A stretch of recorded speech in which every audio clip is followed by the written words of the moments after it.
talk about our series. This is the third week of our series, and this is a study of the hard teachings of Jesus. And I told you at the beginning of the series that each week we were going to talk about something that Jesus asked us to give up. And each week would be harder than the previous week. So the first week was deny yourself. Give up your will to follow Jesus. And that was Luke 9:33. The second week was count the cost. And we talked about give up your loyalties. Loyalties to politics, loyalties to sports, loyalties to your bank account or your position or your reputation or whatever it is that you're loyal to. Give up your loyalties. This week, I think, is harder than both of those. And you're like, well, what can be harder than giving up your will and giving up your loyalties? Giving up your ego.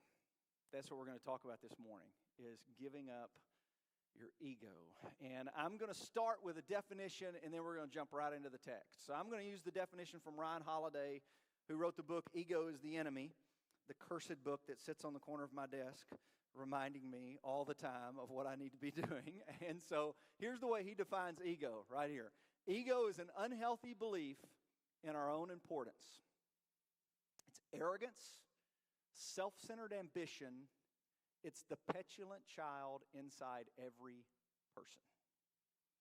He kind of describes that petulant child analogy as the one who chooses getting his or her own way over anything or anyone else. Ego is the need to be better than, more than, recognized for, far, far past any reasonable utility.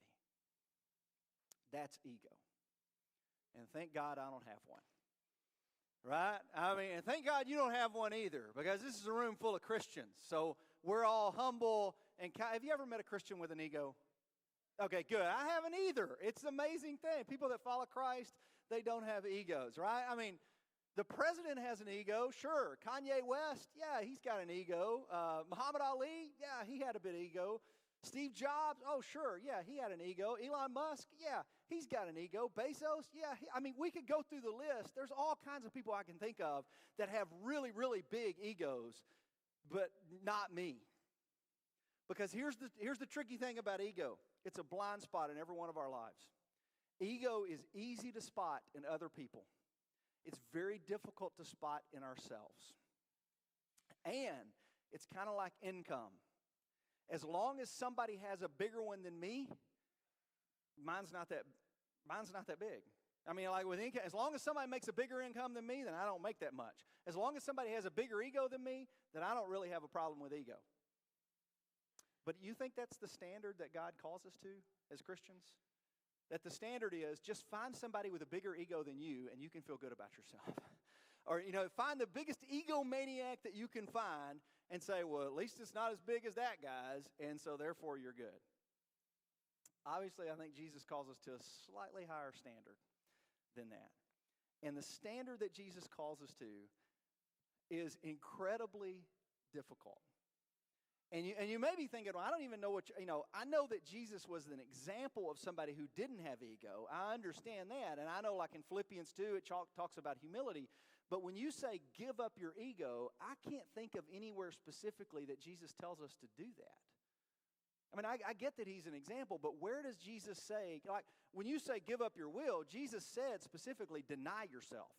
And when you say count the cost, Jesus said that. He said if he wants to follow me, he's got to count the cost. I mean, he said that. But give up your ego. Where does Jesus say give up your ego? I want to show you one of those places. And it's in the book of Matthew. So I want to take you to Matthew chapter 5. This is a Sermon on the Mount. And anytime a preacher stands up and says, we're going to go talk about the Sermon on the Mount today, you know that they're getting ready to teach a hard teaching. Because the Sermon on the Mount is an incredibly high calling upon our lives as Christians. And there's a series of statements in the Sermon on the Mount where Jesus says, you've heard that it's said, but I tell you. You've heard that it's said, but I tell you. And what he's doing in each case is raising the bar for his disciples. And he's saying, Scripture tells you this, but I tell you this. And the one specifically I want to look at today is from Matthew chapter 5, verse 38. And so we're going to start there. And there's something Jesus says, specifically in verse 39, that I think is all about ego. Our ability to do what Jesus asked us to do in Matthew chapter 5, verse 39 is all about our ability or willingness to check our ego. Here's what he says, starting in verse 38. You have heard that it was said, an eye for an eye and a tooth for a tooth. But I tell you, let's go ahead and read the whole text here, Keith. But I tell you, do not resist an evil person. If anyone slaps you on the right cheek, turn to them the other cheek also. And if anyone wants to sue you and take your shirt, hand over your coat as well. And if anyone forces you to go 1 mile, go with them 2 miles. Give to the one who asks you, and do not turn away from the one who wants to borrow from you. Now let's go back and break it down. So go ahead and go back to verse 38, and let's kind of break this down. Now, when Jesus says, you have heard that it was said, he's talking about Scripture. This is what's astounding to me. This is not like he's talking like, oh, you've heard some people talking about some idea about the way you ought to respond, but I tell you, this is the way you ought. When Jesus says you have heard that it is said, he is talking about Hebrew Scripture. He is talking about the law of Moses. The law of Moses tells you an eye for an eye and a tooth for a tooth. That's in Exodus and Deuteronomy. I mean, that's Scripture, an eye for an eye and a tooth for a tooth. And we, with a modern ear, we hear that as permission to get revenge. We hear it as permission. This is permission for vengeance. An eye for an eye and a tooth for a tooth. That's the way it ought to be. If we did that today, we wouldn't have any problems tomorrow. You know, an eye for an eye, that's what we ought to do. That's kind of the way we hear that teaching. In Jesus' day, people heard that teaching in the correct way, which was a limitation of vengeance. That the law of Moses was actually a higher standard than what was going on in the ancient world at that time, because the ancient world, very much like the modern world, when it comes to vengeance and retaliation and revenge, we usually mete out more punishment than the crime. Right? So, you know, if you push me, I'll punch you. And if you punch me, I'll shoot you. And if you shoot me, I'll shoot your entire family. I mean, that's typically the way. You look at Middle East violence right now, and that's the way it escalates, right? The reason it escalates is because we're always trying to hurt the other person way more than they hurt us. And so when the law of Moses was introduced, it was a limit on vengeance. It was saying, no, as the people of God, you don't have a right to take more. There's a level of justice and there's a level of fairness here. And so this was a limitation on vengeance. But then Jesus comes along and says, I tell you, don't even retaliate at all. I tell you, if somebody slaps you on the cheek, turn the other one. I tell you, if somebody sues you for your coat, give them your shirt. If somebody asks you to go 1 mile, go 2 miles. Don't resist an evil person. Now that's a hard teaching. I don't care. I mean, then the iconic one there, go that next one for me. Verse 39, if anyone slaps you on the cheek, turn the other cheek. What is turn the other cheek about? What does it mean? What does that look like in real life for us? Because I think when I read that text, what I think of is physical violence. So I think of it in terms of, well, if somebody hits me, I shouldn't hit them back. And that's probably the way we've taught that to our kids. You know, turn the other cheek. That's the way we think. But it's very rare that people hit me. Right? I mean, I don't have any trouble adhering to turn the other cheek because I haven't been punched in a really, really long time. So, I mean, we don't resort to physical violence. That's actually not what Jesus is talking about here. So, don't think about, when we see slaps you on the right cheek, we think of somebody punching another person in a bar fight. That's not it. I want you to think more of like, I saw Downton Abbey last night. So I want you to think more of like the gentleman taking his white glove off and slapping the other gentleman on the cheek. It's an insult, is what it is. And that whole movie's full of insults, you know, where they just insult each other all the time. But I mean, that whole culture is designed on that. But it's an insult. That's what Jesus is talking about. Jesus is talking about when you're insulted, when there's a personal slight against you, when someone criticizes you, when someone puts you down, when someone insults your honor, when someone insults your character, when someone insults your dignity, turn the other cheek. Now, how do we usually respond when somebody insults us? I want you to think about what happens online. When somebody insults us or criticizes us or there's some personal slight, how do we respond? That's when the temperature rises, right? That's when the blood boils. When you're going to criticize me, and man, if they criticize our spouse or our kids, it's even worse. I mean, when somebody insults us, we want to come at them. I'm going to insult you way more than you insulted me. You can watch it. I guarantee you I could get on Twitter right now and find an example for you. Promise I could. Because it happens all the time. If we feel slighted personally, we're going to come back with both barrels blazing. And I will hurt you worse. You said something bad about my family, I will say something more harmful and hurtful to you about your family than you said about my family. Because that's the way, that's just kind of human nature. Our initial reaction is retaliate, revenge, vengeance. And what Jesus says is, when that happens, you don't have to respond. You don't have to fight back. You don't have to win. You don't have to defend yourself. You can turn the other cheek. And you say, well, how in the world am I going to turn the other cheek? By checking your ego. Because so often, your response is about your ego. And you wanting to win is about your ego. And you wanting to fight back and be defensive and prove that you're the bigger person is about your ego. And the weird thing about this on social or media fights, online fights, when we're in the middle of the fight, we think we're being brave and strong. But to everybody that's watching the fight from the sidelines, we look petty and small. Right? We look at other people having fights online and we go, man, that is so petty. Why are they even responding to that person? Why give them the dignity of a response? But when it's us, we're going to respond. Because that's about our ego. And this week, this message has messed me up this week because all the time I'm seeing examples of ego. I mean, we will give up anything for ego. I've seen big examples and small examples. But I mean, people will lose their jobs over ego because they feel slighted by their boss. Maybe they scheduled them in some place that they told them they didn't need to schedule that, or they've made some critical statement of them. People will quit a job over ego. People will walk away from a business deal over ego. Not because it doesn't financially make sense or whatever. They get offended. I was insulted by your offer. And they will walk away from a job over ego. I was talking to our officer out in the hallways, Officer Shrake. People will get arrested over ego. So the other day I pulled a guy over and, here you go, here's the ticket, sign this. I ain't signing that ticket. Well, all right, then you can get out of the car and we can go to jail. Well, all right, let's get out of the car and go to jail. Well, you going to go to jail over ego? That's ego. Just that you're not going to sign the ticket just because of that ego. I mean, think about what we'll do, and it gets silly and it gets stupid. And yes, I have an example for you from my own life because I've got lots to choose from. So I sat and thought about, where should I choose? Where has my ego got me in trouble?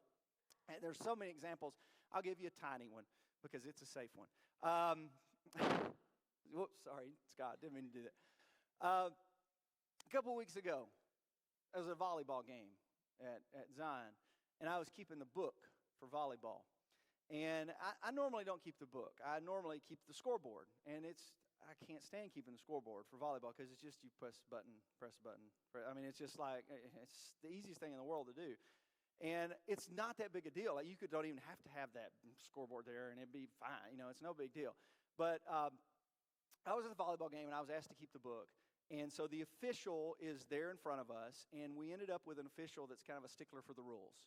And officials who are sticklers for the rules and I don't usually get along because I'm not a stickler for the rules. And so when they demand something of me, I typically don't want to do it. That's kind of the way it works. So they had asked a student to come over and do the clock. And so he came over and explained all the rules to the student about, here's what I want you to do, this, and this. And then he turned around and went about his business. And I said, okay, here's the deal. Whenever I run the clock, if they've broken the huddle at a timeout, if they've broken the huddle, there's no need to buzz the horn. The horn gets on everybody's nerve. It's just loud.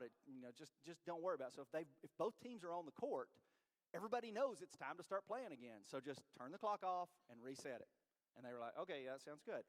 So that's what they did. Timeout, clock goes down. It's like 2 seconds. Both teams are out of the huddle. turn the clock off, reset it. The official turns around to the student and says, I want you to buzz the horn. And so she does. And I look at her after he turns around and go, you know, I do that. You know, don't worry about it. I mean, if both teams are out, come on. Well, you know, why do we need to buzz the horn? Who are we telling to break the huddle? And so next time out, same thing. And they, you know, the students kind of looking at me, looking at him, looking at me, like, what do I do? And I said, no, don't do it. And so they don't. They don't buzz the horn. They reset the clock. And he turns around and he says, I want a horn every time. Do you understand me? And she says, yes. And he says, I don't care what anybody else at this table says. I want a horn. I'm the only other person sitting at the table. I know who that's directed at. That was not passive aggressive. If you want to say something to me, say it to me. Don't say it to me through her. I mean, it was like, all right. So I'm like, okay, next time, I don't want you to turn off the horn. I just want it to go for 5 minutes. I want him to come over here and see if he can figure out how to turn off the horn. You know, let's just figure. But I mean, it was like this little battle going on, and it hit me later.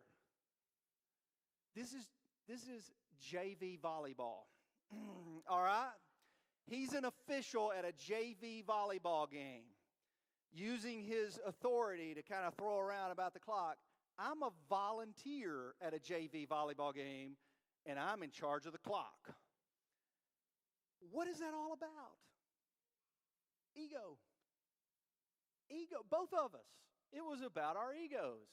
It was his ego. It was my ego. I felt like he was insulting me, slighting me, so I'm going to get back at him. I'm going to figure something. I mean, I watched a guy one night at a basketball game, the scorer, because the official came over and said, hey, can I sign the book real quick? And the guy said, yeah, just let me finish writing down the rosters. He said, no, I want to sign it now. And he said, well, just let me finish the rosters. He said, I want to sign it now. He said, I'm going to finish the rosters. And he went over to the coach and he said, give me a new scorekeeper. Like, what's that about? Ego. I mean, that is a minor petty thing, but it's about ego. And what I should have done as a disciple of Jesus is, when I got insulted or slighted, is what? It's on the screen, just in case you need some help. Turn the other cheek. Why did I feel the need? What was that? Why did I feel the need to win that battle? What was that about? Why did I feel the need to defend myself? Why did I feel the need to respond to something like that? And that's a minor example. It'd be different if he insulted my family, but the advice is still the same. It'd be different if he questioned my integrity, but the advice is still the same. Turn the other cheek. And that's not a position of weakness. This is where I think we've messed up with. We look at this teaching of Jesus and like, well, that seems like cowardly. That seems like I'm laying down, I'm letting people just run over me. Is that what Jesus is talking about? Jesus is not talking about letting people run over you. Jesus is talking about having enough confidence in your position as a disciple, having enough confidence in who you are as a follower of Jesus to not respond. That's not a weak stance. That's a strong stance. When you choose to turn the other cheek, that's not something that a coward does. That's something that a courageous person does. The bigger person is able to turn the other cheek. That's taking the high road. The bigger person's able to do that. And I'll give you an example of that. Throw up that picture for me, if you don't mind. Jackie Robinson. Everybody knows who Jackie Robinson is. In 1947, he broke the color line in Major League Baseball. Now, that's nearly 20 years before the Civil Rights Movement. Nearly 20 years before the Voting Rights Act. It's amazing that Jackie Robinson became the first African American to play in Major League Baseball. Is he a coward? Do you look at Jackie Robinson as a person of weakness or a person of strength? I think pretty much all of us see Jackie Robinson was a hero. I mean, he was incredibly strong. Think of the strength it took to break in to Major League Baseball. He changed the world in a lot of ways. Think of the courage that it took to do that. Now, the reason I ask if he's a coward or not is because in 9 years of playing Major League Baseball, Jackie Robinson was insulted, harassed, slighted. Every possible thing happened to him. He was hit by a pitch 72 times when batting. He was cheated out of calls by umps that wasn't going to give a call to a black man. He was cheated out of playing opportunities. Other players were talking about this to him. He couldn't go in the same entrance with his teammates at the hotel. He had to use different rest. I mean, just think of what he had to do. If you saw the movie 42, they did a good job of just think of what he had to endure. And in 9 years of playing Major League Baseball, he never threw a punch. He never got kicked out of a game for violence. He never cussed another player. He never retaliated in any way. And it's not because he was just, Jackie Robinson, he was probably a meek and mild guy. If that had been me, I tell you what I would have done. He was not a meek and mild guy. He was court-martialed out of the Army for cussing a bus driver who tried to make him sit in the back of a bus. He was arrested for fighting a white guy that used a racial slur against him. Numerous times he'd been in physical altercations. But when he was asked by Branch Rickey to do this amazing thing, come in, break the color line in Major League Baseball, there were plenty of people that Branch Rickey could have gone to. There were plenty of great baseball players. And Branch Rickey brought him into his office. He's the owner and manager of the Brooklyn Dodgers. And he said to Jackie Robinson, I just want to know whether or not you have the guts to do this. And what he was asking is, do you have the guts not to retaliate? Because I can tell you what you're getting ready to endure. They're going to harass you. They're going to persecute you. They're going to talk bad about. They're going to call you every name in the book. The umps are going to do it. Your fellow players are going to do it. The fans in the stands are going to do it. Perry Wallace is another great example that did it. First black player in the SEC, played for Vanderbilt University. If you ever read the book Inside Strong, same thing. And Perry Wallace had the same reaction. And what Branch Rickey was asking is, do you have the guts? I want to know whether or not you're strong enough to not respond. Are you strong enough to not respond and not retaliate? And that flips the way we think about strength. Martin Luther King, is he a coward? No way. But what was Martin Luther's strength? Turn the other cheek. Nonviolent resistance. I'm going to change the world by following the teachings of Jesus. And there were people that criticized King for it. There were people who said that's not the way. You don't walk across that Edmund Pettus Bridge and get beaten. You don't turn the other cheek as a position of weakness. It's not a position of weakness. It is a position of strength. Checking your ego is not, humility is not a position of weakness. It's a position of strength. And I know the pushback against it is, but I know lots of people with really big egos that are super successful in life. So how are you telling me that I should, if I check my ego, I'm probably going to lose out on the promotion. If I check my ego, my bank account might take a little bit of a hit.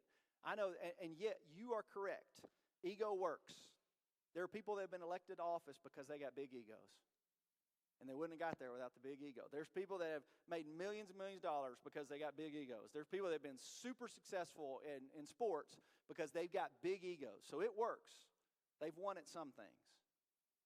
But I'm going to tell you, if you've ever read the biography of Jeff Bezos, if you've ever read the biography of Elon Musk or Steve Jobs, it celebrates their success as business people, but there's a tragedy on the personal side.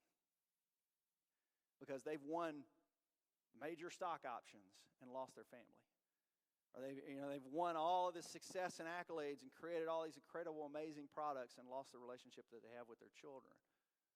Or lost their emotional health and burnout. It's what do you want to win at? That's the choice it comes down to. You can chase ego. You can use ego, and you can be successful chasing your ego. But what do you want to win at? As Jesus put it, what does it profit a man to gain the entire world and lose his soul? Or what can a man give in exchange for his soul? Here's the way Peter put it. And then I'm going to ask Tim if he would to come up and close us with a word of prayer, and Ebony in Spring Hill come up and close us with a word of prayer. Here's the way Peter put it as he was describing Jesus. To this you were called, because Christ suffered for you, leaving you an example that you should follow in his steps. He committed no sin, and no deceit was found in his mouth. Now look at this verse as he describes the strength of Christ to do what he asked us to do in the Sermon on the Mount. Verse 23. When they hurled their insults at him, he did not retaliate. When he suffered, he made no threats. Instead, he entrusted himself to him who judges justly. Do we have enough confidence in our judge to let him be the judge and him be the defender of our character and let God be the response rather than us being the response? Tim, will you come pray for us? And Ebony, you can lead them in prayer at Spring Hill.